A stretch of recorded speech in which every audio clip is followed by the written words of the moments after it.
चुनाव आते ही कांग्रेस समेत दूसरी पार्टियों को आती है ओबीसी वर्ग की याद, बोले डॉक्टर राजेश सैनी। नमस्कार, मैं नेहा और आप देख रहे हैं सहारा हरियाणा।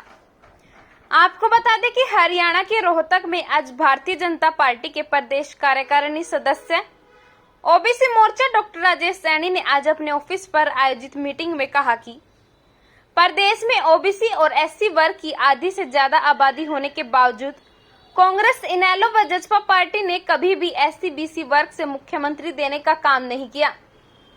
हमेशा इन्होंने इन वर्गों के वोट बैंक को इस्तेमाल करने का काम किया है। लेकिन इसके विपरीत भारतीय जनता पार्टी ने ओबीसी वर्ग को मान सम्मान देते हुए दूसरी बार फिर से साधारण परिवार से आने वाले मुख्यमंत्री नायब सिंह सैनी के नेतृत्व में ही चुनाव लड़ने की घोषणा की।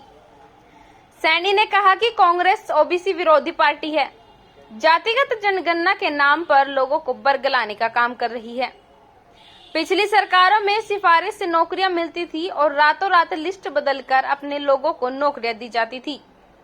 उन्होंने कहा कि मौजूदा सरकार में बिना खर्ची पर्ची अपनी काबिलियत से युवाओं को नौकरियां मिल रही हैं।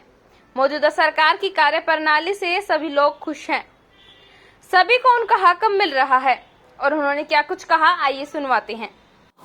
आज हमने एक आमजन की बैठक बुलाई थी जिसमें सभी लोगों ने अपने अपने विचार प्रकट किए, जिसमें देखा गया कि लोग मौजूदा भाजपा की नायब सरकार से खुश हैं।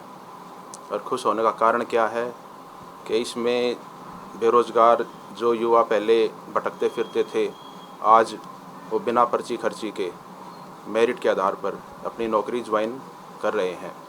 एक गरीब का बच्चा भी पूरी मेहनत करके जब पढ़ता है तो उसको पहले कभी नहीं लगता था कि वो अपनी सरकारी नौकरी प्राप्त कर लेगा, लेकिन इस सरकार में ये सब संभव हो पाया है। दूसरा, हमारे मुख्यमंत्री नायब जी 24 घंटे लोगों की सेवा में रहते हैं। आप उनसे रात को अगर 2 बजे भी मिलना चाहें तो वो वहाँ मिल सकते हैं।